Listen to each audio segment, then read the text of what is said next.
আসসালামু আলাইকুম। আমি ওসমান হাদি। আসন্ন জাতীয় সংসদ নির্বাচনে ঢাকা ৮ আসনে স্বতন্ত্র এমপি পদপ্রার্থী। আপনারা যারা আমাকে চেনেন বা আমার ব্যাপারে কিছুটা খোঁজখবর রাখেন, দীর্ঘদিন ধরে বিভিন্ন পোস্টের কমেন্টে এবং আমাদের ইনবক্সে প্রচুর টেক্সট করেছেন অনেকে যে অনেকেই চান ছোটবেলা থেকে এখন পর্যন্ত আমরা যেভাবে বেড়ে উঠেছি আমি এই গল্পটা শুনতে চান। বিভিন্ন শোতে, পডকাস্টে কখনো কখনো আংশিক গল্প করার সুযোগ হয়েছে, কিন্তু যেহেতু এই গল্পটা বড় জীবনের গল্প, তো একটা শোতে বা একটা সিজনেও বলা খুব কঠিন। এরপরেও যেটুকুন একান্ত বলা যায় সিগনিফিকেন্ট গল্পগুলো, সময়গুলো, আমাদের বেড়ে ওঠার গল্প, এটা আপনাদের সাথে শেয়ার করতে চাই। এটা খুব সিরিয়াস কোনো শো না, শোটা হচ্ছে খুবই গল্পচ্ছলে জীবনের বিভিন্ন এলোমেলো গল্প করব, হয়তো সিকোয়েন্স মেনটেন করতে পারবো না। আমার ধারণা বেশ কিছু গল্পের ছোট ছোট সূত্র ধরে আপনাদের সাথে যখন রাস্তাঘাটে দেখা হবে বা অনেক বড় গল্পের সুযোগ হবে, তখন এই গল্পগুলোকে ধরে আমরা আরও লম্বা গল্প করবার সুযোগ পাবো এবং আপনাদেরও জীবনের গল্প শুনতে পাবো। কারণ ব্যক্তিগত পাঠক হিসেবে আমার লাইফের সব থেকে আমার পছন্দের জনরা হলো অটোবায়োগ্রাফি। যত মানুষ আছে, যত কবি, সাহিত্যিক, লেখক, তাদের অটোবায়োগ্রাফি পড়া আমার জন্য অত্যন্ত পছন্দের। সুতরাং আজকে আমি যে গল্পটা বলছি অটোবায়োগ্রাফির মতো করে, আশা করি আপনাদের ভালো লাগে। আমার জন্ম 1993 সালে ঝালকাঠি জেলার নলছিটিতে, যেটা বৃহত্তর বরিশালের অংশ। আমার আব্বা আমার নলছিটি উপজেলা শহরের মাদ্রাসার ভাইস প্রিন্সিপাল ছিলেন এবং শহরের খুবই বহুল পরিচিত মসজিদ খাসমহল জামে মসজিদের ইমাম ও খতিব ছিলেন। আব্বা ইন্তেকাল করেছেন 2012-তে এবং আব্বা যখন ইন্তেকাল করেন তখন ধর্মীয় ঘরানার বাইরে অনেকগুলো সামাজিক সংগঠনের সভাপতি ছিলেন এবং আমার কমিউনিটিতে আমার আব্বা অত্যন্ত সম্মানিত একজন আলেম ছিলেন এবং যে অর্থে আমরা অ্যাক্টিভিস্ট বলি, বিভিন্ন সামাজিক অসঙ্গতি এর বিরুদ্ধে আজীবন তিনি আমার কমিউনিটির সব থেকে সোচ্চার এবং প্রতিবাদী মানুষ ছিলেন। তার নাম শরীফ মাওলানা আব্দুল হাদি। আমার উপজেলাতে যে কেউ তাকে হাদি হুজুর নামে চিনবেন আশা করি ইনশাল্লাহ। আমার মা বেঁচে আছেন, তার জন্য দোয়া চাই। আমার মা একজন হাউসওয়াইফ। মায়ের গল্প অন্য একদিন কোনো দিন বলবো, যে মা যেহেতু এখনো আছেন।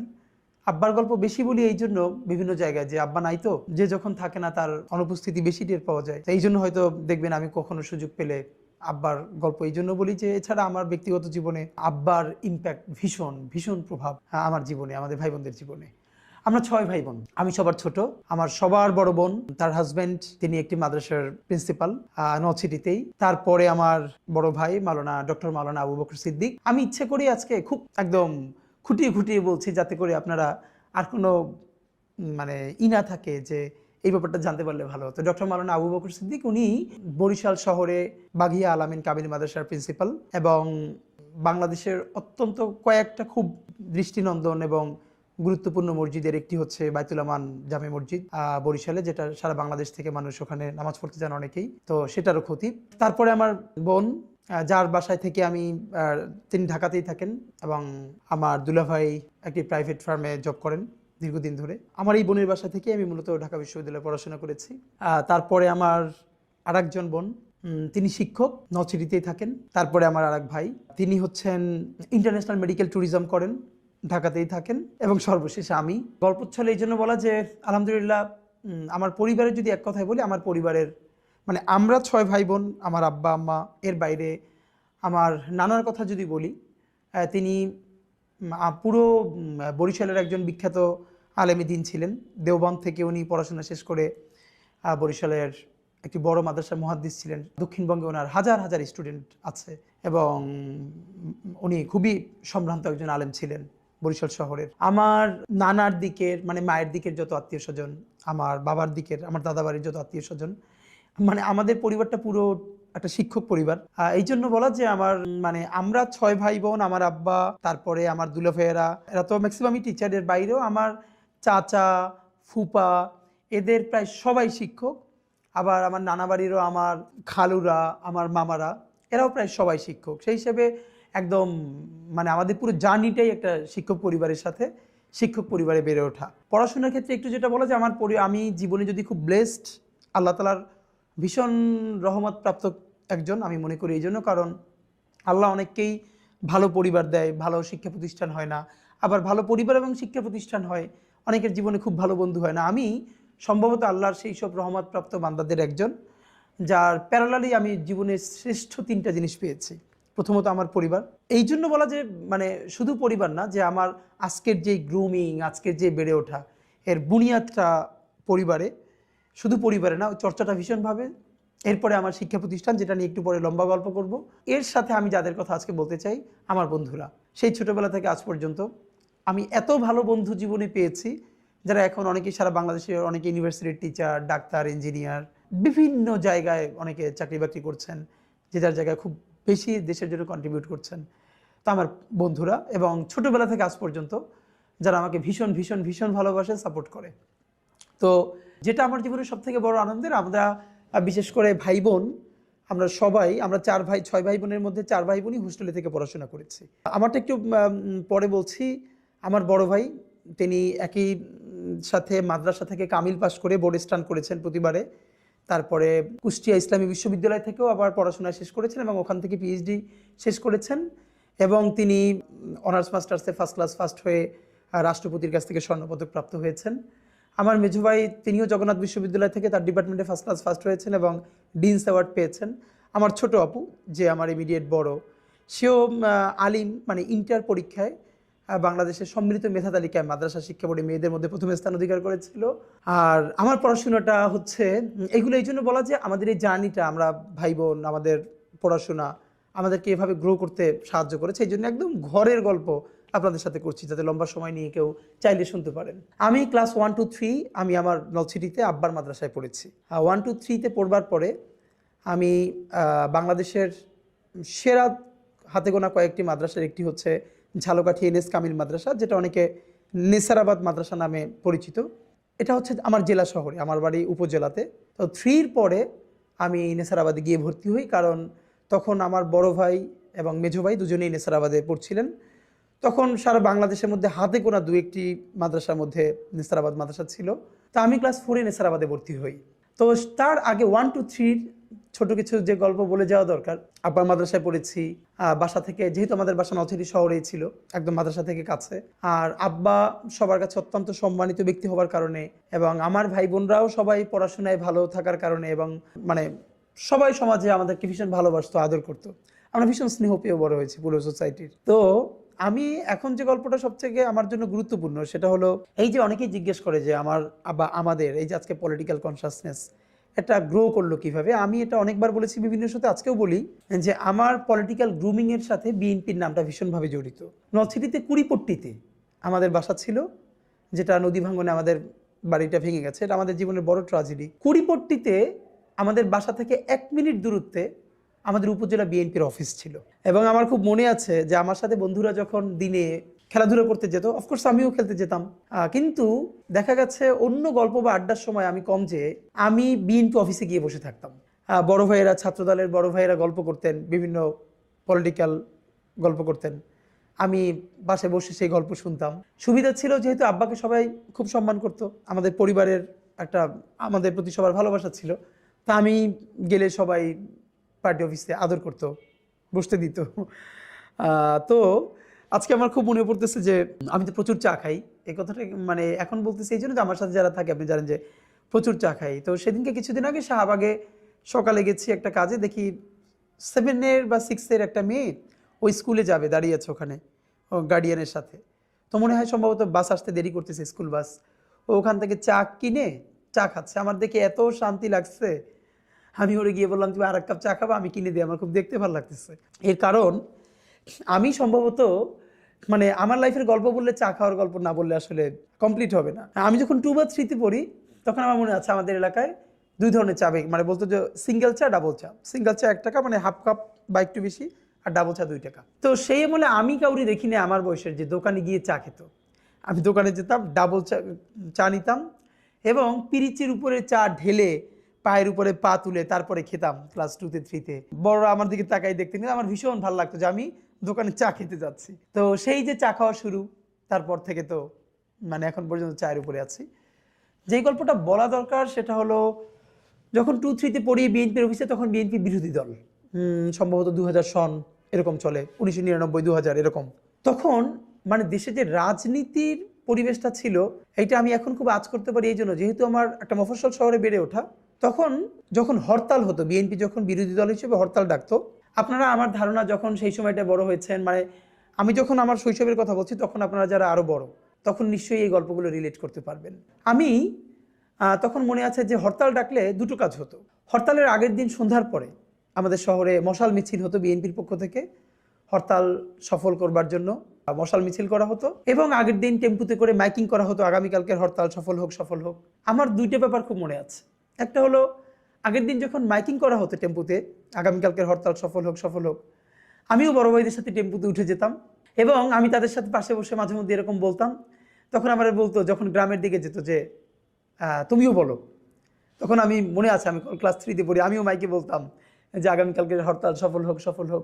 সন্ধ্যার পরে মশাল মিছিলটা আমার জীবনে ভীষণ ইম্প্যাক্ট ফেলছে। আপনারা জানেন যে আমরা যখন এই সময়টা বড় হয়েছি, মফস্বল শহরে নিয়ম ছিল বিকেলে যেথায় যাই খেলাধুলো করি, মাগরিবের আজানের সাথে সাথে বাসায় ফিরতে হবে। তো মশাল মিছিল যেদিন হবে আমার তো সেই মিছিলে থাকতেই হবে এবং দেখতে হবে। তো বাসায় ফেরা যাবে না এবং না ফিরলে তো অবশ্যই মার খেতে হবে। সেই মাইরের ঝুঁকি নিয়ে আমি বিএনপির অফিসে বসে থাকতাম। সন্ধ্যার পরে মশাল মিছিল শুরু হতো, সেই মশাল মিছিল করতাম। আবার লুকাই লুকাই করতে হতো, কারণ এর মধ্যে আব্বা বা বাসার অন্যরা দেখে ফেললে তো ধরে ফেলবে। তো মশাল মিছিল শেষে সবাই যখন বাসায় ফিরতো, আমি ফিরতাম না। এর কারণ হলো নলছিটির চৌমাথা আছে, যেখানে মিছিলটা শেষ হয়ে সংক্ষিপ্ত একটা বক্তৃতা হতো, সেখানে খুব কম লোক থাকতো, 20-30 জন। ওইখানে আবার কয়েকজন সংক্ষিপ্ত বক্তৃতা করে প্রোগ্রামটা শেষ করতেন। আমার ভীষণ মনে আছে একজনের কথা, আমি অনেকবার বলেছি। তখনকার নলছিটি ছাত্র দলের সভাপতি তৌহিদ আলম মান্না ভাই, বক্তৃতা এবং স্লোগান যে একটা আর্ট হইতে পারে, এটা আমি জীবনের প্রথমে মান্না ভাইকে দেখে আমার মনে হয়েছে। তখন আমি মনে হয় 2-3-তে পড়ি। মান্না ভাই যখন মিছিলে স্লোগান দিত, আমার মনে আছে আমি বাসায় এসে ওই স্লোগান প্র্যাকটিস করতাম। বিশেষ করে সন্ধ্যার পরে মশাল মিছিলে পরে মান্না ভাই চৌমাথায় যখন তিনি বক্তৃতা করবেন, এইটা শোনার জন্য আমি দাঁড়াই থাকতাম। এবং এখন আমি কানেক্ট করতে পারি যে এই যে বক্তৃতা আমার কাছে ভালো লাগে, সেইটা আমার তখন থেকে বোঝা শুরু। কারণ আমার বয়সে তখন আমি কাউকে দেখি নাই বক্তৃতা শোনার জন্য দাঁড়াই আছে। মান্না ভাই যে বক্তৃতা করতেন, এরপরে রাত্রিরে বাসায় ফিরতাম। আমরা ফ্লাস্ক, আপনারা জানেন ফ্লাস্ক ভেঙে গেলে ফ্লাস্কের উপরে যে মানে কি বলবো যে খোসাটা আছে, এইটা মুখের দ্বারে ধরে কথা বললে অনেক শব্দ হয় মাইকের মতো কাছাকাছি। তা আমার মনে আছে যে আমি বাসায় ফিরে সেই মিছিল, স্লোগান, বক্তৃতা এগুলো প্র্যাকটিস করতাম। পরের দিন যখন হরতালে পিকেটিং শুরু হতো, আমাদের বাসার সামনে যে শুরু হতো, যেহেতু বিএনপি অফিসের সামনে, তারা হাঁটতো রাস্তায়, তো আমিও তাদের সাথে বের হতাম। তো এই গল্পটা আপনাদের এই জন্য বলা যে এই যে মিছিল, মিটিং, স্লোগান, মশাল মিছিল আমার বাসার পাশে বিএনপি অফিস হওয়ার ফলে আমাকে ভীষণ আন্দোলিত করেছিল। এবং এমনভাবে আন্দোলিত করেছিল, আমি যখন সম্ভবত ক্লাস 4 বা 5-এ পড়ি, তখন 2001-এর জাতীয় নির্বাচন, যে নির্বাচনের মধ্য দিয়ে বিএনপি 4 দলীয় জোট ক্ষমতায় আসে। তখন আমি সব থেকে ক্ষুদে অ্যাক্টিভিস্ট। এলাকায় বন্ধু বান্ধবদেরকে নিয়ে প্রচুর ধানের শীষের মিছিল দেই। আমাদের ওখানে তখন বিএনপির পক্ষ থেকে নির্বাচন করলেন ইসরাত সুলতানা ইলেন ভুট্টো। উনি বিএনপির প্রার্থী হলেন, ভুট্টো সাহেবের স্ত্রী। এবং উনি যখন নলছিটিতে এরকম একটা সভা করলেন, তো যেহেতু আমার এলাকার সবাই জানে যে আমি এইরকম মিছিল দেই, বক্তৃতা করি, তো আমি সেই সমাবেশে গেছি। কে যেন বলে উঠলো যে হাদি হুজুরের ছেলে, ওরে স্টেজে উঠাই দাও, ও বলবে। এবং সবাই আমার ধরে উঠাই দিল। ছোটবেলা থেকে আমার মধ্যে ভয় জিনিসটা ছিল না, এবং আমি বিএনপির ধানের শীষের জন্য একটা বড় বক্তৃতা করে ফেললাম। দুটো ব্যাপার ছিল, হাদি হুজুরের ছেলে, এই জন্য সবাই তো এমনিতেই ভালোবাসতো। তো আমার মনে আছে যে ইলেন ভুট্টো খুশি হয়ে আমাকে, টাকার পরিমাণ মনে নাই, কিন্তু একটা ভালো অঙ্কের টাকা গিফট দিচ্ছিলেন স্টেজে বসে, এবং সেইটা নিয়ে বন্ধু বান্ধবদেরকে নিয়ে আবার মিছিল করে করে বাসায় ফিরে আসছি। তো এই মিছিল, মিটিংটা, স্লোগান ছোটবেলা থেকে আমাদের জানিয়েছে। আমার উপজেলায় যারা আমাকে চেনে তারা সবাই এই গল্পগুলো জানে, আমাকে রিলেট করতে পারবেন নিশ্চয়ই। এরপর আমি তো নেসারাবাদে ভর্তি হয়ে গেলাম, তখন সম্ভবত 2000 বা 2001 সাল, ক্লাস যখন 4-এ পড়ি। আমি নেসারাবাদে ভর্তি হওয়াটা আমার জীবনের সব থেকে এরপরে টার্নিং পয়েন্ট। সেই গল্পটা আপনাদের সাথে করতে হবে অনেক কারণে। বাংলাদেশ মাদ্রাসা শিক্ষা ব্যবস্থা, মাদ্রাসা সম্বন্ধে আমাদের ধারণা এবং আমার যে কালচারাল লড়াইয়ের সূচনা, এই গল্পটা শুনলে আপনারা নিশ্চয়ই কিছু একটা রিলেট করতে পারবেন। আমি আপনাদেরকে নেসারাবাদের গল্প বলবো, যখন আমি ক্লাস 4-এ ভর্তি হলাম। আমি নেসারাবাদে ভর্তি হওয়াটা আমার জীবনের সব থেকে এরপরে টার্নিং পয়েন্ট। সেই গল্পটা আপনাদের সাথে করতে হবে অনেক কারণে। বাংলাদেশ মাদ্রাসা শিক্ষা ব্যবস্থা, মাদ্রাসা সম্বন্ধে আমাদের ধারণা এবং আমার যে কালচারাল লড়াইয়ের সূচনা, এই গল্পটা শুনলে আপনারা নিশ্চয়ই কিছু একটা রিলেট করতে পারবেন। আমি আপনাদেরকে নেসারাবাদের গল্প বলবো, যখন আমি ক্লাস 4-এ ভর্তি হলাম। ঝালকাঠি এনএস কামিল মাদ্রাসা বা নেসারাবাদ মাদ্রাসার সেই গ্লোরি আজকে নাই, এখনটার সময় নাই। আমাদের সময়ে মাদ্রাসার গোল্ডেন এইজটা ছিল। আমি যখন ভর্তি হয়েছি তখন সেখানে 5000 স্টুডেন্ট, মানে অলমোস্ট সবাই, 4000-এর বেশি শিক্ষার্থী আবাসিকে থেকে পড়তো। সারা বাংলাদেশের সব থেকে স্কিল টিচারদেরকে সেখানে একত্র করা হয়েছিল। আমাদের বাংলাদেশে মাদ্রাসা বলতে আপনি এইখানকার গল্প শুনলে আপনি সেটা রিলেটই করতে পারবেন না, যদিও exception cannot be an example.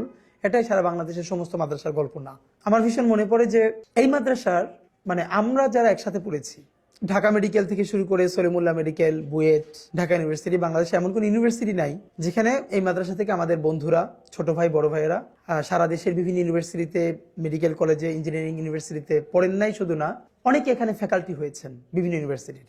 যখন আমি নিসারাবাদে ভর্তি হই, এর আগে তো থেকে আমি নলছিটিতে যখন থাকি, তখন ফাঁকে বলতে ভুলে গেছি কিভাবে যেন আমাদের উপজেলা শহরটা তখন থেকে দেখতাম যে বেশ কালচারালি অ্যাক্টিভ ছিল। আজকে আমার মনে, আমার এলাকারও কেউ মনে আছে কিনা, কিন্তু আমার মনে পড়তেছে আমাদের উপজেলায় দুটো লোকাল ব্যান্ড ছিল, একটা হলো লোকালয় আর একটা হলো তেপান্তর। মানে আমাদের এলাকার ভাইয়েরা ড্রাম টাম বাজাতেন, গান টান গাইতেন। তো ওনারা মাঝে মধ্যে চৌমাথায়, মার্চেন্ট স্কুলের মাঠে, এখানে সেখানে ছোট ছোট কনসার্ট করতো এলাকার ভাই বন্ধুরা মিলে, এবং আমি লুকাই লুকাই সেটা দেখতে চাইতাম, কারণ আব্বার ছেলে হিসেবে কনসার্ট দেখতে চাইতেছি, এটা তো খুবই বিপজ্জনক। তো আবার যে বন্ধুরা তারা একটু আড়াল করে রাখতো আমারে, আমি লুকাই লুকাই দেখতে চাইতাম। কেন যেন ছোটবেলা, আজকে গল্প চলে মনে পড়ে যে এই যে ব্যান্ডে যে ড্রাম বাজায়, আমার ছোটবেলা মনে হইতো কি আমি বড় হইলে ড্রাম বাজাবো। মানে এই যে এখন তো ড্রাম ছোট হয়ে গেছে, বড় সেট ড্রামের এরকম করে বাজাচ্ছে, আমার কাছে ভীষণ ভালো লাগতো। এবং এত ভালো লাগতো বাসায় এসে মুড়ি রাখার যে বড় বড় বইয়াম আছে, এইরকম 3-4টা রেখে স্টিক নিয়ে ইচ্ছে মতো বাজাইতাম, এরকম করতাম। তো এইটা কেন বলা যে নলছিটিতে তখন আমি মিলাদুন্নবী থেকে শুরু করে বিভিন্ন সাংস্কৃতিক অনুষ্ঠান ক্লাস 2-3 থেকেই নাম দিতাম, উপস্থিত বক্তৃতা, কবিতা, এগুলোতে নাম দিতাম। মফস্বল শহরে পুরস্কার পেতাম, 3 পর্যন্তই পেতাম। তো নিসারাবাদে যখন আসি, নিসারাবাদ আমাকে সুযোগ তৈরি করে দিল বিরাট একটা সাংস্কৃতিক চর্চার। একে তো এখানে পড়াশোনাটা ছিল বাংলাদেশের সেরা পড়াশোনা, মাদ্রাসার ডিসিপ্লিন একদম মানে আমরা মানে অসাধারণ, মানে ভীষণ discipline, almost army training, punctuality যাকে বলে, এই ট্রেনিংগুলো এখানে ছিল। এর সাথে পড়াশোনাটা ছিল অসাধারণ, মানে দেশের সেরা শিক্ষকরা ওখানে পড়াতেন। কিন্তু পড়াশোনা, ডিসিপ্লিন অন্য আরো অনেক প্রতিষ্ঠানেও হয়তো ছিল, কিন্তু এইখানে যেটা শখীয় একটা ব্যাপার ছিল এখানকার সাংস্কৃতিক বোঝাপড়া। বাংলাদেশে আর কোনো মাদ্রাসা তখন ছিল কিনা জানি না, আমাদের মাদ্রাসার যে বার্ষিক বিচিত্র অনুষ্ঠান হতো, রবীন্দ্রসঙ্গীত, নজরুল সঙ্গীত, ভাওয়াইয়া, ভাটিয়ালি, লোকগীতি, জারি থেকে শুরু করে একক অভিনয়, এমন কোনো পালা পর্ব নাই যেটার উপরে প্রতিযোগিতা হতো না। এবং বক্তৃতা, কবিতা এগুলো তো আছে। আমাদের যে বার্ষিক বিচিত্র অনুষ্ঠানটা ওখানে হতো অনেক বড় করে, সেখানে একই মঞ্চে প্রথমে আরবি নাটিকা, তারপরে ইংলিশ নাটিকা, এরপরে বাংলা নাটক মঞ্চস্থ হতো। এমনকি আমার সর্বশেষ মনে পড়ে রবীন্দ্রনাথের মুকুট নাটকটা মঞ্চস্থ হয়েছিল, অবশ্যই নারী ক্যারেক্টার ছাড়া, নারী ক্যারেক্টারকে অন্যভাবে পোট্রে করা হতো। এবং সেখানে বরিশালের বিভাগীয় কমিশনার, ডিসি থেকে শুরু করে সবাই উপস্থিত থাকতেন লম্বা সময় ধরে, মানে অসাধারণ। আমার যেটা মনে পড়ে যে এই বিচিত্র অনুষ্ঠানে ছোটবেলা থেকে আমি উপস্থাপনা করতাম, ছোটবেলা থেকে আমি খুব ভালো উপস্থাপনা করতাম। আমি যখন মঞ্চে দাঁড়ালে ডায়াসে আমাকে দেখা যায় না, পাশে দাঁড়াতে হয়, তখন থেকে আমি উপস্থাপনা করি, মানে ক্লাস 4 থেকে। আমার মনে আছে আমার উপজেলায় যেসব মাহফিল হতো, আমাকে আব্বার কাছে বলে নিয়ে যেত মাহফিল উপস্থাপনা করার জন্য। নেসারাবাদে গেছি পরে এই সমস্ত সাংস্কৃতিক অনুষ্ঠান একদম ছোটবেলা থেকে ইন্টার পর্যন্ত, যেহেতু আমি ওখানে ইন্টার পর্যন্ত পড়েছি, আমাকে উপস্থাপনা করতে দিত। সবাই ভীষণ ভালোবাসতো, আদর করতো। এবং আমি যখন খুব ছোট, মানে তখন মাইক হাতে নিয়ে মঞ্চে এক পাশে দাঁড়িয়ে উপস্থাপনা করতাম, ডায়াসে আমাকে দেখা যেত না। আমার মনে আছে যে আমাদের যে বার্ষিক অনুষ্ঠানটা হতো, আমি সাধারণত উপস্থিত বক্তৃতা, বিষয়ভিত্তিক বক্তৃতা, বাংলা, ইংরেজি, আরবি, কবিতা আবৃত্তি, একক অভিনয়, রচনা, কুইজ, এগুলোতে নাম দিতাম। আমার বড় ভাই, যিনি আমার অনেক বড়, তিনি ভীষণ ভালো গাইতেন। তিনি বক্তৃতা থেকে শুরু করে এগুলো তো ভীষণ ভালো করতেনই, এর সাথে নজরুল সঙ্গীত, রবীন্দ্রসঙ্গীত, নাতে রাসুল, হামদ, নাত, এগুলো ভীষণ ভালো করতেন, অনেক পুরস্কার পেতেন। আমার মেজো ভাই, তিনি ভালো বক্তৃতা করতেন। আমার মনে আছে একবার এমন হয়েছে যে বার্ষিক বিচিত্র অনুষ্ঠানে যখন পুরস্কার দেওয়া হচ্ছে, আমি ক শাখায়, মানে ক্লাস 5-এ পড়ি, আমার মেজো ভাই খ শাখায়, আমার বড় ভাই গ শাখায়। মানে পুরস্কারে শুধু নাম ঘোষণা করছে, মানে ক শাখায় প্রথম আমি বক্তৃতায়, খ শাখায় আমার মেজো ভাই, গ শাখায় আমার বড় ভাই, মানে সিরিয়াল দিয়ে শুধু আমরা 3 ভাই যাচ্ছি। তো প্রিন্সিপাল হুজুর থেকে শুরু করে সবাই, মানে এটা একটা কেমন ব্যাপার। আজকে আমি খুবই অনার্ড ফিল করি যে এমন একটা সময়ের মধ্যে দিয়ে আমরা বড় হয়েছি। নেসারাবাদের মাহফিল হতো বছরে একবার, লক্ষর উপরে মানুষ হতো, লক্ষাধিক মানুষ হতো, 2 দিন ব্যাপী মাহফিল। আল্লামা সাইদি সাহেব থেকে শুরু করে বাংলাদেশের প্রতিটি যশা আলেমরা সেই মাহফিলে যেতেন। আমি যেরকম বিচিত্র অনুষ্ঠানে উপস্থাপনা করতাম, একই সাথে মাহফিলের সময়ও আমাকে দিয়ে আমার শিক্ষকরা উপস্থাপনা করাতেন। আমার ভীষণ মানে আমি অবাক হই যে আমি সম্ভবত সেই সব ছাত্রদের একজন যারা শিক্ষকদের এত ভালোবাসা জীবনে পেয়েছে, এত ভালোবাসা। মানে হাজারো গল্পের মধ্যে আমি নিশ্চয়ই 2জন শিক্ষকের নাম এখন বলবো, 3জন শিক্ষকের নাম। একজন হচ্ছে পিরোজপুরি হুজুর, যিনি এখন শিক্ষা ক্যাডারে কর্মরত আছেন, একজন বিন্যাপাড়ার স্যার, আরেকজন শরীয়তপুরি হুজুর। এদের গল্পটা আমি শুধু নামটা বলে রাখলাম। আমার একটা গোল আছে, ওই গোলটা কোনোদিন পরিপূর্ণ হলে আমি তাদের কথা বলবো যে কেন আমি তাদের নাম বললাম। আমি খুবই এলোমেলো গল্প বলছি। ধরেন আপনারা আমার সাথে বসে আছেন, আমি গল্পবাজ মানুষ, আমার ভাই বন্ধুরা খুব মনোযোগ দিয়ে গল্প শোনে, তো আমি আপনাদের সাথে গল্পই করছি যে এলোমেলো ভাবে। নেসারাবাদে আমরা জীবনের শ্রেষ্ঠ সময়টা কাটিয়েছি। এই যে আজকে ধরেন আমাদের যতটুকু রাজনৈতিক সচেতনতা, নির্বাচন তো আরো অনেক ছোট ব্যাপার। নর্থ সিটিতে থাকতে যে বুনিয়াদটা আমি মানে প্রথম সংস্পর্শে আসলাম, বিএনপি পার্টি অফিস, নির্বাচন, এগুলো দেখে দেখে দুটো ব্যাপার বলে রাখা দরকার যে আমাদের বাসায় ভীষণভাবে মানে আমরা সব ভাই বোন, আমরা প্রচন্ড এখনো গল্পবাজ। আমরা যদি ভাই বোন একত্র হই আমাদের রাত কেটে যায় গল্প করতে করতে। আমাদের ভাষায় ভীষণ গল্প হতো ভাই বোন সবাই মিলে, এবং রাজনৈতিক গল্প হতো ভীষণ। এটা আমাদেরকে ভীষণ কাজে লেগেছে তখন। আব্বা আমাদের সাথে রাজনীতি নিয়ে গল্প করতেন, আমরা ভাই বোন সবাই। এবং পরিবারের ব্যাপারে সব থেকে আমার একটা যেটা ভালো লাগা যে আমরা ভাই বোন ঘন্টার পরে ঘন্টা, যখন আমরা হোস্টেল থেকে বাড়ি ফিরতাম একসাথে গল্প করতাম, কিন্তু সেই গল্পগুলো এত প্রাণবন্ত ছিল। আমার বড় ভাইয়ের পিএইচডি থিসিস কদ্দূর গেছে, মেজো ভাইয়ের পড়াশোনার কি অবস্থা, ছোট আপুর হোস্টেল কেমন চলে, এই আমি সর্বশেষ কোন প্রতিযোগিতায় অংশ নিলাম, সামনে কোন প্রতিযোগিতা আছে, অথবা আগামীকাল আমার একটা প্রতিযোগিতা আছে, বক্তৃতা বাসায় প্র্যাকটিস করছি, কবিতাটা পড়ে শোনাচ্ছি, আমার আরেক ভাই বড় ভাই ঠিক করে দিচ্ছেন, ছোট আপু শুনছেন। এই পুরো চর্চাটা বাসায় ভীষণভাবে ছিল। কিন্তু যেটা হয়েছে, নেসারাবাদ এমন বড় একটা পরিসর তৈরি করে দিল যেটা আমি বিকশিত হতে ভীষণ সাহায্য করলো। নেসারাবাদে সর্বপ্রথম গিয়ে দেখি সেখানে ছাত্র সংসদ নির্বাচন হয় বিরাট আয়োজনে, 5,000 স্টুডেন্ট, ভিপি, প্রভিপি, জিএস, এজিএস এগুলো, এবং প্রতি ক্লাসে আবার ইউনিট বলতো এগুলোকে, এক একটা ক্লাস এক একটা ইউনিট। যেমন এক একটা ক্লাসের নাম ছিল ইবনে সিনা ইউনিট, শরিয়াতুল্লাহ ইউনিট, তিতুমির ইউনিট, হ্যাঁ, এক একটা ক্লাসের। তো এই এক এক ইউনিটে আবার ক্লাস পরিচালক, সহকারী পরিচালক, অর্থ পরিচালক, রিপোর্টার। কারণ নেসারাবাদের প্রতি ক্লাস শেষে, এই গল্পটা আপনাদের এই জন্য লম্বা করে বলি, বৃহস্পতিবারের চতুর্থ পিরিয়ডের পরের 1 ঘন্টা সাপ্তাহিক জলসা অনুষ্ঠান হতো, আমরা বলতাম সাপ্তাহিক জলসা। এই অনুষ্ঠানে কিরাত, হামদ, নাত, এরপরে নজরুল সঙ্গীত, রবীন্দ্রসঙ্গীত, লোকসঙ্গীত যত আছে, অথবা নাটিকা, একক অভিনয়, এগুলো হতো। এবং এই অনুষ্ঠান পরিচালনা করার জন্য কারা কিভাবে করবে, ছাত্র সংসদ নির্বাচনের সময় ক্লাসের ইউনিট নির্বাচন হতো।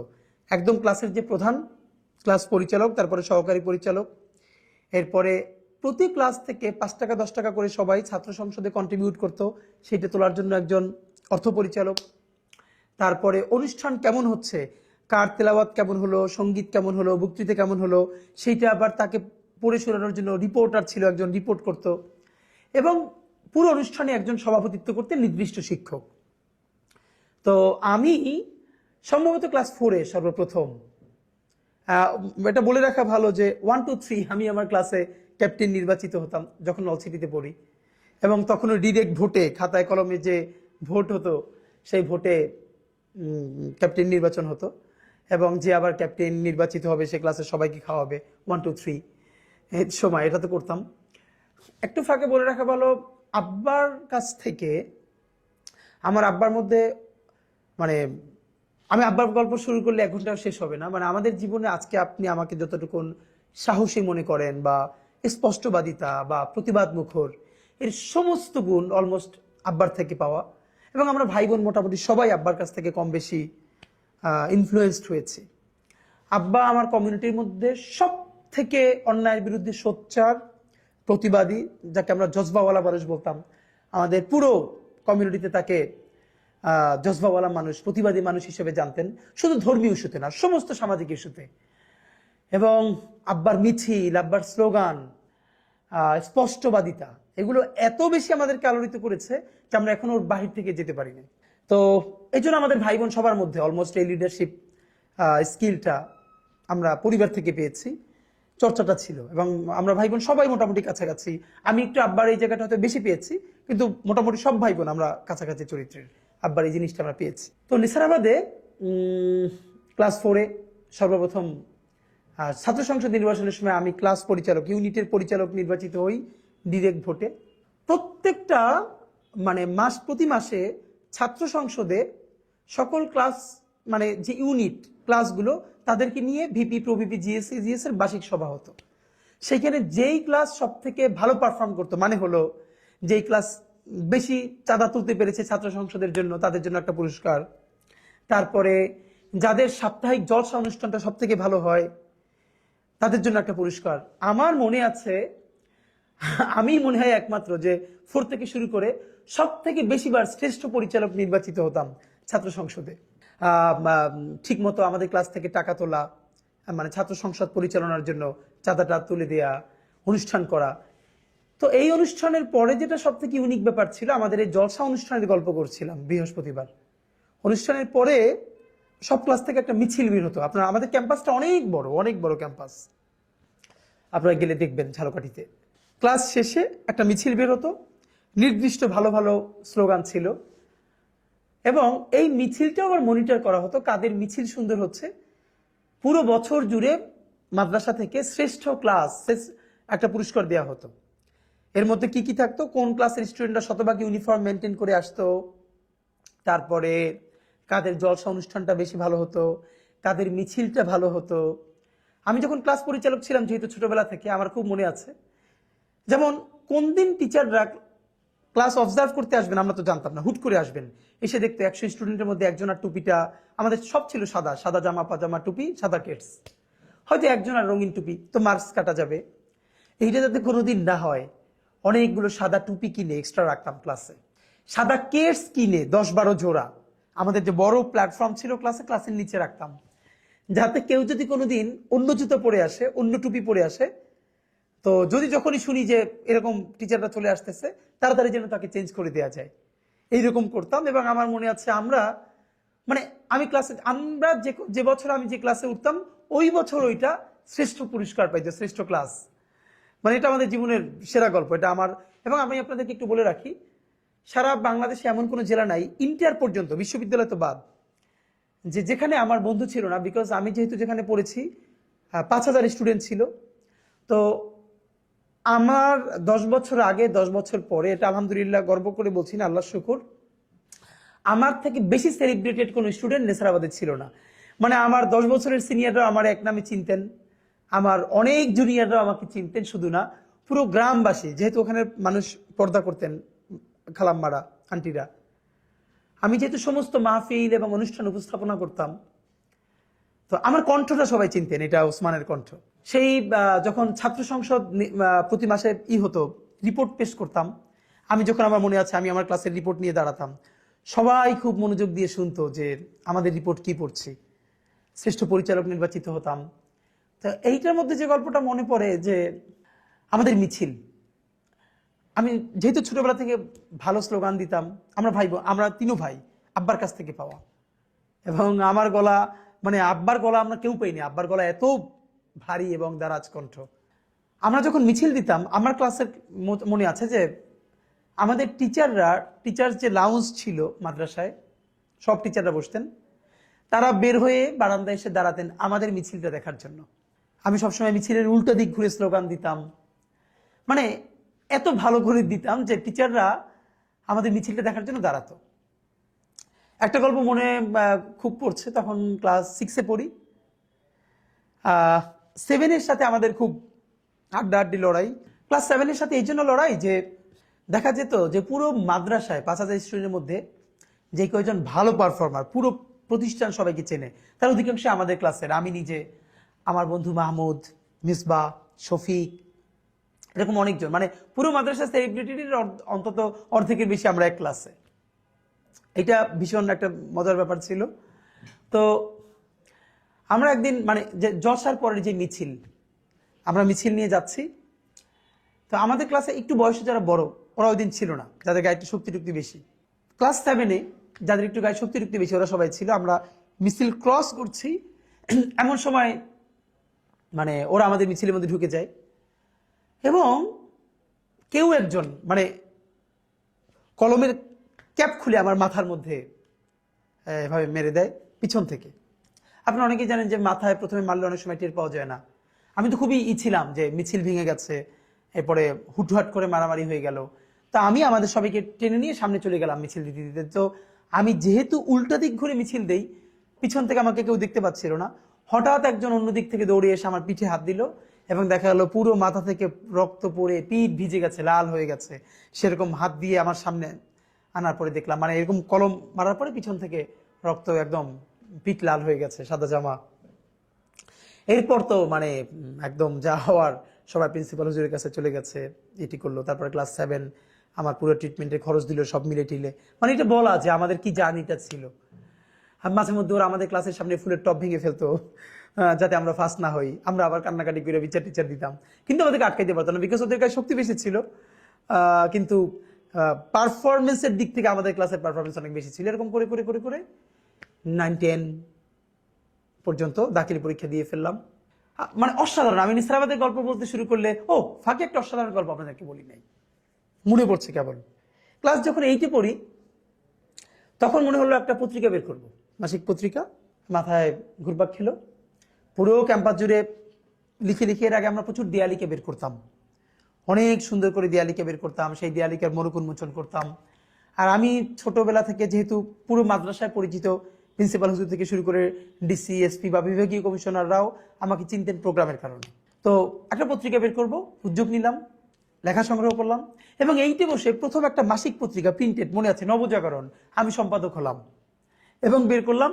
3টা সংখ্যা বেরও করতে পেরেছিলাম, একটা সংখ্যা মনে এখন আমার কাছে আছে, যে 3টে সংখ্যা এবং প্রিন্টেড নবজাগরণ নামে। এখানে কবিতা, গল্প এসব থাকতো। তো দাখিল পর্যন্ত আমাদের একটা জার্নি। এরকম তো সারা জীবন মানে অসাধারণ লাইফ আমরা লিড করলাম নেসারাবাদে। এর সাথে সেরা পড়াশোনাটা নেসারাবাদে আমি প্রথম দেখলাম যে আসরের পরে আমাদের কোনোদিন ইংলিশ বিভাগ, কোনোদিন আরবি বিভাগের মাঠে বসে প্রোগ্রাম হতো। আরবি বিভাগের প্রোগ্রামের শেষে রাস্তায় আরবিতে মিছিল হতো, ইংরেজির দিন ইংরেজিতে মিছিল হতো, মানে এরকম অবস্থা ছিল।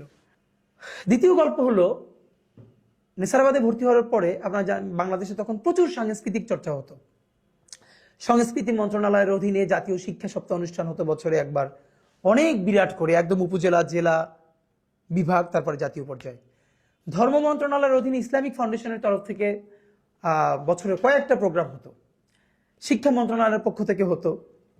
তো যেহেতু আমি ঝালকাঠি সদর, আমাদের মাদ্রাসা থেকে প্রচুর স্টুডেন্টরা এই ইভেন্টগুলোতে ঝালকাঠিতে অংশগ্রহণ করতো। যেমন মানে সবগুলোতে আমি এবং আমার বন্ধুরা, আমি সবসময় অংশগ্রহণ করতাম। উপস্থিত বক্তৃতা, আবৃত্তি, তারপরে রচনা প্রতিযোগিতা, বিতর্ক প্রতিযোগিতা, এগুলোতে। আমাদের অন্য বন্ধুরা নজরুল সঙ্গীত, রবীন্দ্রসঙ্গীত, অন্যান্য যেগুলো আছে, কিরাত, হামনাত, এগুলো অংশগ্রহণ করত। ঝালকাঠি সদরে আমরা যখন যেতাম, স্বাভাবিকভাবেই এখানে আমাদের সাথে প্রতিদ্বন্দ্বিতা করত ঝালকাঠি সরকারি যে হরচন্দ্র বালিকা বিদ্যালয়, এরপরে গভর্নমেন্ট স্কুল, মানে সব প্রতিষ্ঠান থেকে ঝালকাঠি সদরে আসতো। এইখানে যে প্রথম হতো প্রত্যেক শাখা থেকে, সে আবার জেলা পর্যায়ে। তো জেলা পর্যায়ে আবার যখন হতো তখনও আরো বাকি উপজেলা থেকে সবাই আসতো। তারপর জেলা পর্যায়ে যারা ফার্স্ট হতো তারা বরিশাল বিভাগে আসতো, বিভাগীয় পর্যায়ে যারা ফার্স্ট হতো তারা জাতীয় পর্যায়ে ঢাকায় আসতো। আমি আমার জীবনে এরকম উপজেলা, তারপরে জেলা, তারপরে বিভাগ এবং জাতীয় পর্যায়ে অনেকবার আলহামদুলিল্লাহ বক্তৃতায়, উপস্থিত বক্তৃতা, কবিতা, বিতর্ক, রচনা প্রতিযোগিতা, এগুলোতে আমি জাতীয় পর্যায় পর্যন্ত এসেছি এবং প্রথম স্থান অধিকার করেছি বক্তৃতায়, কবিতায়, বিতর্কে। আমি সর্বপ্রথম সম্ভবত জাতীয় পর্যায়ে প্রথম বক্তৃতায় প্রথম হই তখন ক্লাস 8-এ পড়ি, মনে আছে। এটা পুরস্কারটা নিয়েছিলাম আগারগাঁওয়ে, যে এলজিআরডি মন্ত্রণালয় আছে, তাদের একটা বিরাট অডিটোরিয়াম আছে, ওখানে বসে সম্ভবত। এরপর অনেকবার এসেছি। তো আমার যেটা আমাকে গ্রো করতে সাহায্য করেছে, নেসারাবাদে তো আমরা একটা গণ্ডিতে থাকতাম, এখানে সবাই মাদ্রাসার ছাত্র, আমাদের সাথে ফিমেল স্টুডেন্ট ছিল না, যেহেতু সহশিক্ষক ওখানে ছিল না। কিন্তু আমি যখন ঝালকাঠিতে আসছি, আমার সাথে কিন্তু সদর গার্লসের মেয়েরা কম্পিট করতেছে, হয়তো আমি কখনো ফার্স্ট হচ্ছি, সদর গার্লসের কেউ সেকেন্ড হচ্ছে, বা সে ফার্স্ট হচ্ছে আমি সেকেন্ড হচ্ছি, গভট স্কুলের কেউ আসছে, এরকম আমাদের গ্রুমিংটা হচ্ছে। সেখান থেকে তো আমার মনে আছে যে ঝালকাঠি জেলা পর্যায়ে যতগুলো পুরস্কার থাকতো 3/2 পুরস্কার আমাদের মাদ্রাসা থেকে নিয়ে যেতাম। মানে আমি অনেকগুলো নিতাম, আমাদের সাথে বন্ধুরা সঙ্গীতে নিত, আরো এরকম করে দেখা যেত যে 3/2 পুরস্কার আমরা একটা প্রতিষ্ঠান থেকে নিয়ে চলে যেতাম জেলা পর্যায়ে। যখন বিভাগীয় পর্যায়ে আসতাম তখনও প্রচুর পুরস্কার আমাদের প্রতিষ্ঠান থেকে থাকতো। এরপর জাতীয় পর্যায়ে আমাদের ইভেন আমরা জাতীয় পর্যায়ে যখন আমি আসতাম কবিতায় বা বক্তৃতায়, আমার সাথে আমাদের কোনো বন্ধু সিনিয়রদের মধ্যে বড় ভাইয়েরা কেউ রচনায় কেউ সঙ্গীতে জাতীয় পর্যায়ে আসতেন অন্য শাখা থেকে। তো এরকম তো এসেছি প্রচুর। এবং আমার আজকে মনে আছে যে আমরা যখন উপজেলা পর্যায়ের প্রোগ্রামে যেতাম আমাদেরকে সরকারি তরফে 20 টাকা দেয়া হতো ভাড়া, আর জেলা পর্যায়ের প্রোগ্রামে 80 টাকা আমার মনে আছে। এরপর বাড়ছে, বিভাগীয় পর্যায়ে সম্ভবত 200 টাকা, মানে যাতায়াত খরচ পুরস্কার ছাড়া এই ছাড়া। আর জাতীয় পর্যায়ে যখন আসি তখন মনে হয় সর্বপ্রথম 800 টাকা করে ভাড়া দেয়া হতো। যাই হোক, তো একে নেসারাবাদের এই জিনিসগুলো, তারপরে প্রচুর, মানে আমি নেসারাবাদ থেকে দেখা গেছে জাতীয় এরকম বিতর্ক প্রতিযোগিতা, কবিতা, এই সেই, সারাদিন জেলা বিভাগ। তো আমি যেটা হয়েছে, আমি মাদ্রাসার বাহিরে এই প্রচুর প্রতিযোগিতা অংশগ্রহণ করবার ফলে জাতীয় অনেক মানুষের সাথে আমার পরিচয় ঘটে। বিশেষ করে যারা বিচারক ছিলেন, কোনো ম্যাডাম আবৃত্তির বিচারক ছিলেন বা বক্তৃতার বিচারক ছিলেন, প্রোগ্রামের শেষে তিনি আমাকে ডেকে বলতেন যে আমার নাম্বার নাও, আমার সাথে যোগাযোগ করো। আমার মনে আছে বিভাগীয় পর্যায়ে একবার ফার্স্ট হওয়ার পর আমার ছোট আপু আমার সাথে গেছে, তা আমাকে না পেয়ে যিনি একজন বিচারক ছিলেন তিনি আমার বোনকে পেয়ে বলেছিলেন যে ওকে খুব ভালো গ্রুমিং করতে হবে, ও ইনশাল্লাহ বড় হলে ভালো করবে। সেরকম বিচারকরাও পরে ডেকে আদর করতেন, আবার তাদের কাছে গিয়ে শিখতাম। এই জার্নিটা তো ছিলই, সাংস্কৃতিক জার্নিটা। তার সাথে খুব ভালো পড়াশোনাটা নেসারাবাদের ছিল, কখনো ফার্স্ট, সেকেন্ড, ফোর্থ, ফিফথ ভালো শিক্ষার্থীদের মধ্যে ছিলাম। আমার তরফে কোনো সময় ফার্স্ট হওয়া লাগবে এই তাড়নাটা ছিল না, আমার আব্বারও ছিল না, যদিও আমার অন্য ভাইয়েরা বোনেরা সবসময় ফার্স্ট ছিলেন। আমিও কখনো ফার্স্ট হয়ে গেছি, সেকেন্ড হয়েছি, প্রথম 5-এর মধ্যে সবসময় থাকতাম ঘুরে ফিরে। কিন্তু আমার আজকে ওর নাম বলতেছি না, খুব যেমন এমন একবার হয়েছিল যে আমি টেস্টে যখন ফার্স্ট হই দাখিল এসএসসিতে, আমার সাথে যে বন্ধু ছিল ফার্স্ট ও সেকেন্ড হয়ে গেল। মানে ওর আব্বা ওর সাথে এত রাগ করলো, লিটারালি মানে ও আমার সাথে কথা বলা বন্ধ করে দিল। আমার আব্বার তরফে, এই গল্প আরো পরে বলবো যদি সুযোগ হয়। আমার আব্বার ব্যাপারে আমার মায়ের একটা অভিযোগ সারা জীবন, তিনি তার কোনো ছেলে মেয়েকে জীবনে পড়তে বলেন না, জীবনেও পড়তে বলেন না। তার ফিলোসফি হলো পড়তে আবার বলতে হবে কেন, ও তো নিজেই পড়বে, তিনি পড়তে বলবেন না। বরং আব্বা আজীবন যেটা বলতেন, কম কম পড়বা। যেমন আব্বার আজীবন কথা ছিল আসর থেকে মাগরিব পড়া যাবে না, বাইরে হাঁটতে হবে, খেলতে হবে, রাত্রির 10টার পরে জাগা যাবে না, পড়াশোনা করা যাবে না। আব্বা যখন নলছিটি থেকে নেসারাবাদে আমাদেরকে দেখতে যাইতেন, আমার বন্ধুরা খুব মজা পাইতো এই জন্য যে সবার গার্ডিয়ানরা যখন যেত সবাই বলতো এই ভালো করে পড়াশোনা করো, বেশি বেশি পড়ো।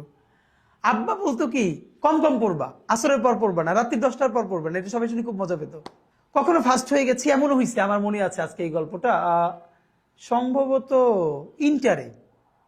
আমি ছোটবেলা থেকে ল্যাঙ্গুয়েজে, মানে আরবি, ইংলিশ, এগুলোর প্রতি আমার এক ধরনের ন্যাচারাল ইনক্লিনেশন আছে, শিখতে ভালো লাগে এবং আমি ভালো করতাম। যে কোনো ধরনের ল্যাঙ্গুয়েজ শেখার প্রতি আমার ভীষণ আগ্রহ। তো স্বাভাবিকভাবেই আরবিতে ভালো ছিলাম, ইংলিশে ভালো ছিলাম। ইন্টারে টেস্টের সময় সম্ভবত, মানে আমি একদমই পড়াশোনা করলাম না, এবং তখন প্রচুর ইংলিশ নিয়ে সময় দিচ্ছিলাম, কারণ এসএসসির পরে আমি ঢাকায় এসে ইংলিশে কোচিং করেছি। এখানে খুব ভালো করার কারণে ইংলিশে এত বেশি ইনভলভ হয়েছি, অন্য পড়া কিছু পড়তামই না। তো পেয়েছিলাম হলো টেস্ট পরীক্ষায় 10 না 12, মানে 1 ঘন্টা বসে কিছু একটা লিখে চলে আসছি, আর দেই নাই। এটাও পুরো মাদ্রাসার একটা বিরাট গসিপ হয়ে গেল, মানে আমি কিভাবে 10 পাই, মানে এখন আমার নিয়ে টিচারটা কি করবে। পরে টেস্টে তো ফর্ম ফিল আপ করলাম, বাট আমার একটা হিসাব ছিল যে দরজা বন্ধ করে 2 মাস পড়লে এমনিতেই ভালো করবো ইনশাল্লাহ। এবং হ্যাঁ, এটাই হয়েছিল। যে কারণ আমি মনে আছে যে আমাদের যখন আমি ইন্টারে ফার্স্ট ইয়ার থেকে আমাদের যে হিস্ট্রি এবং সিভিক্স, ইতিহাস এবং পৌরনীতি, আমি তখনই ইংলিশে লিখতাম, বাংলায় লিখতাম না, এবং আমার টিচাররা খুবই খুশি হতো। তো এই গল্পগুলো এমনিতে বলা যে আমাদের ওইখানে যে গ্রুমিংটা ছিল। এসএসসি পরীক্ষা দেওয়ার পরে আমি ঢাকায় আসি, সাইফুরসে ইংলিশ স্পোকেন, ফনেটিক্স, প্রেজেন্টেশন এগুলোর উপরে কোচিং করি। এবং তখন সাইফুডস খুব নাম করা, সারা ঢাকার সমস্ত ব্রাঞ্চ মিলে ওদের একটা কম্পিটিশন হলো, ডিবেট কম্পিটিশন সর্বশেষ, মৌচাক এবং পান্থপথ। এবং কিভাবে যেন হতে হতে হতে হতে মানে আমি যাদের সাথে ছিলাম আমার টিমে, মৌচাক এবং 3 জন ছিল, ফিকারুন্নেসার, একজন আইডিএলের, আর আমি একমাত্র হুজুর। তখন পান্থপথের সাথে ডিবেট হলো এবং আমাদের টিম উইন করলো এবং আমি বেস্ট স্পিকার হলাম। এটা আমার জীবনের খুবই একটা দারুণ গল্প, যে তখন আমি জামা পাজামা টুপি পরি। সবাই ভেবেছিল এসএসসির পরে আমি ঢাকায় কলেজে ভর্তি হয়ে যাব, আর ঝালকাঠিতে ব্যাক করব না।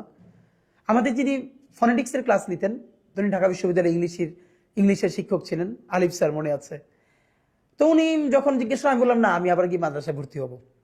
উনি বললে খুব একটু আপসেট হলো, যে কেন তুমি, মানে সবাই প্রত্যাশা করছিলেন যে আমি যেহেতু পরে ঢাকা বিশ্ববিদ্যালয়ে পড়তে চাই, তাহলে আমার তো একটা কলেজে ভর্তি হয় ভালো। কিন্তু আমার মনে আছে আমি উত্তর দিয়েছিলাম যে আমার বন্ধুরা যারা এখন এখানে ফিকারুন্নেসার আছে, অথবা নটরডেমে ভর্তি হবে, হলি ক্রসে ভর্তি হবে, যারা একসাথে কোচিং করেছে, ওরা সবাই ভালো ইংলিশ জানে, বাংলা জানে, কিন্তু আরবি তো জানে না।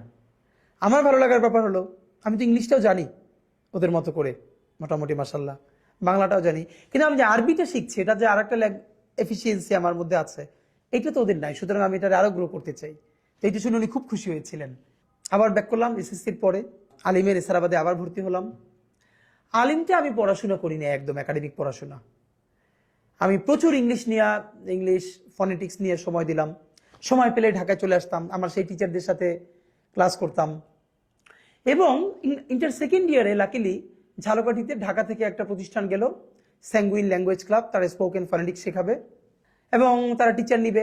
আমিও কৌতূহলবশত অ্যাপ্লাই করলাম এবং মানে তখন ভালো ইংলিশ বলতাম, তারা আমাকে টিচার হিসেবে মানে নিয়ে নিল। আমি তখন ইন্টারে পড়ি, আমার মনে আছে।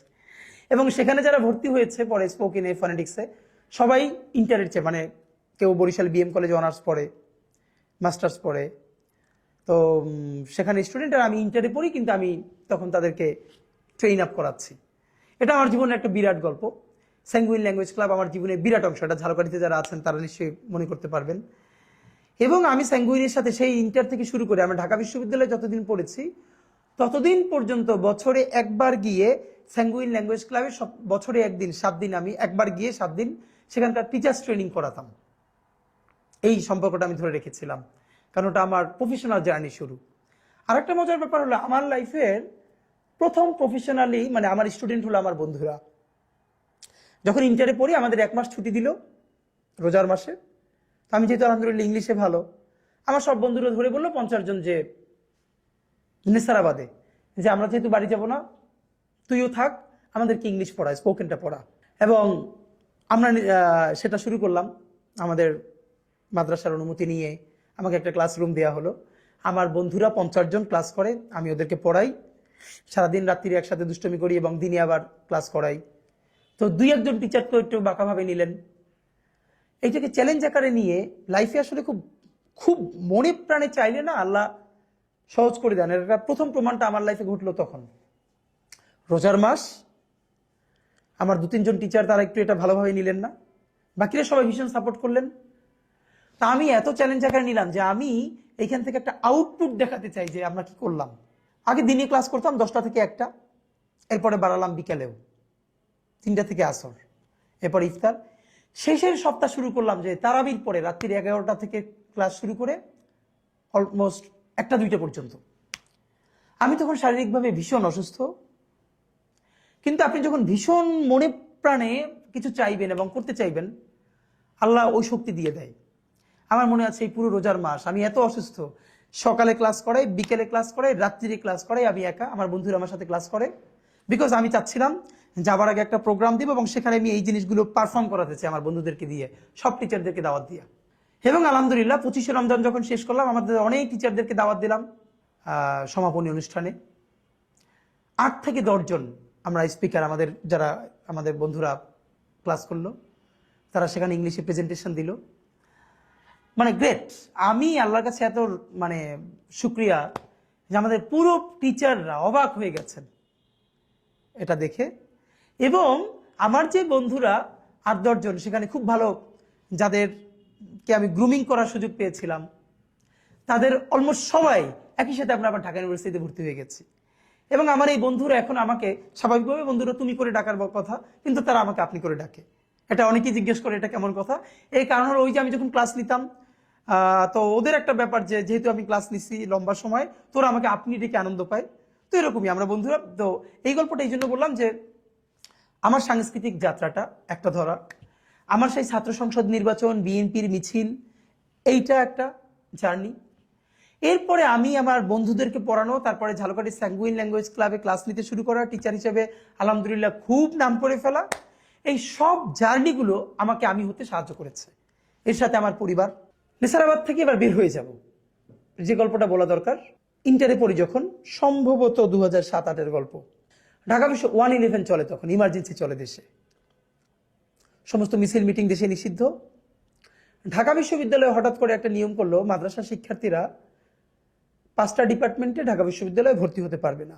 সম্ভবত এর মধ্যে law, English, women and gender studies, journalism, এরকম কয়েকটা ডিপার্টমেন্টে মাদ্রাসা শিক্ষার্থীরা ভর্তি হতে পারবে না। তখন আমি ইন্টার ফার্স্ট ইয়ারে পড়ি। আমার যেহেতু প্ল্যান, ফাঁকে এটাও বলা দরকার যে আব্বার ইচ্ছা ছিল আমাকে মিশরে আল আজহারে পড়ানো, যেহেতু আমার বড় ভাই অনেক বড় আলেম, বাংলাদেশের নাম করা, আমার পরিবার আলেম পরিবার। আমার ইচ্ছা ছিল একটা সময়, কিন্তু আমি ঢাকায় যখন কোচিং করতে আসি, কোচিং করবার পরে আমার চিন্তাটা বদলায় যে না, আমি ঢাকা বিশ্ববিদ্যালয়ে পড়ব। তো তখন ঝালকাঠিতে এমনিতে আমাদের মাদ্রাসা ভীষণ কড়াকড়ি, ভীষণ অনিয়ম সামান্য হলেই নামটাম কাটা আর কি। তাই আমার একটা সুযোগ ছিল, যেহেতু আমাকে সবাই ভীষণ ভালোবাসতো, চিনতো। আমার বড় ভাই ওখানের টিচার, আমার যিনি বড় ভাই ওখানেরই টিচার, খুবই নাম করা, যিনি এখন অন্য জায়গার প্রিন্সিপাল। এবং আমার আব্বা আবার মানে আমার আব্বাকে ওই মাদ্রাসায় সবাই ভীষণ অনার করতো, আব্বার এই ভিন্ন স্বতন্ত্র বোধের জন্য। চিন্তা করলাম যে একটা প্রতিবাদ করব, স্মারকলিপি দিব ডিসি অফিসে। কিন্তু তখন তো মিছিল মিটিং সব নিষিদ্ধ। আমাদের মাদ্রাসা থেকে ঝালকাঠি শহর 2-3 কিলোমিটার দূরে, প্রায় অন্তত 3 কিলোমিটারের মতো, 2 কিলোমিটার তো হবেই, মানে শহরের পাশে। ডিসি অফিসে স্মারকলিপি দিব, প্রতিবাদ জানাবো। যেহেতু আমরাও ঢাকা বিশ্ববিদ্যালয়ে ভর্তি হতে চাই, তাহলে তো ডিপার্টমেন্টগুলো বন্ধ হয়ে যাবে। কিন্তু ওখানে যে কোনো ধরনের প্রতিষ্ঠানের বাইরে এরকম মিছিল মিটিং অনুমতি ছাড়া খুবই নিষিদ্ধ। আবার দেশে চলে ইমার্জেন্সি, প্রতিষ্ঠান তো ভীষণ বিপদে পড়ে যাবে। আমি কোনো শিক্ষককে জানতে না দিয়ে আমার বন্ধুদেরকে নিয়ে এক রাতের সিদ্ধান্তে ঝালকাঠি শহরে গিয়া, বাদল আর্ট মনে আছে যিনি ব্যানার লিখতেন, তখন তো আর এভাবে ডিজিটাল প্রিন্টিং নাই, রাত্রির 11টায় গিয়ে তার বাসায় পাঠিয়ে বিরাট একটা ব্যানার লেখাইলাম ঘুম থেকে উঠেয়া। অন্য বন্ধুদেরকে, আমাদের যে বোর্ডিং ছিল আশপাশ থেকে, বাস কেটে কেটে প্ল্যাকার্ড, তারপরে ঝালকাঠি শহর থেকে এরকম কাগজ কিনে এনে সারা রাত গোপনে প্ল্যাকার্ড লেখাইলাম, ব্যানার করে আনলাম, সবাই সংঘবদ্ধ করলাম যে সেদিন হলো বৃহস্পতিবার, ক্লাস একটু আগে ছুটি হয়ে যাবে জলসা অনুষ্ঠানের পরে। বের হয়ে আমরা মসজিদের সামনে থেকে মিছিল শুরু করে দিব।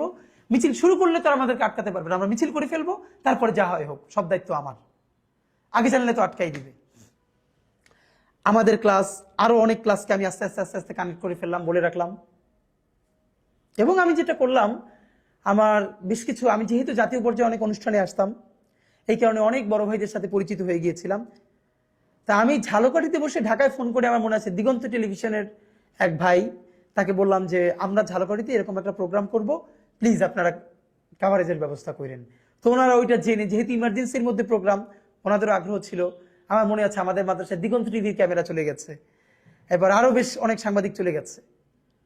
হঠাৎ করে আমাদের টিচাররা, ক্যামেরা, এই সেই, সাংবাদিক দেখে তো অবাক যে কি ব্যাপার, এত বড় ক্যাম্পাস। আমরা কাউকে কিছু না বলে হঠাৎ করে আমি যখন, তখন প্রায় 1000 স্টুডেন্ট জড়ো হয়ে গেছে, সামনে ব্যানার, ফেস্টুন এবং ঢাকা বিশ্ববিদ্যালয়ের এই ইসের বিরুদ্ধে স্লোগান। ক্যাম্পাস থেকে 1000 স্টুডেন্টের মিছিল নিয়ে আমরা ঝালকাঠি শহরের দিকে রওনা করে গেছি।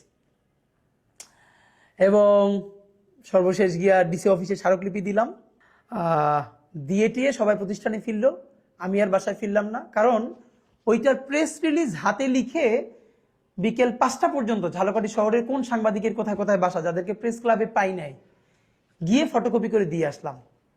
এসে আমি নলছিটিতে বাসায় চলে আসলাম। খুবই টায়ার্ড, ঘুমাই গেলাম, যা আছে কপালে। নাম তো আমার কাটা যাবে, আমি তো নিশ্চিত।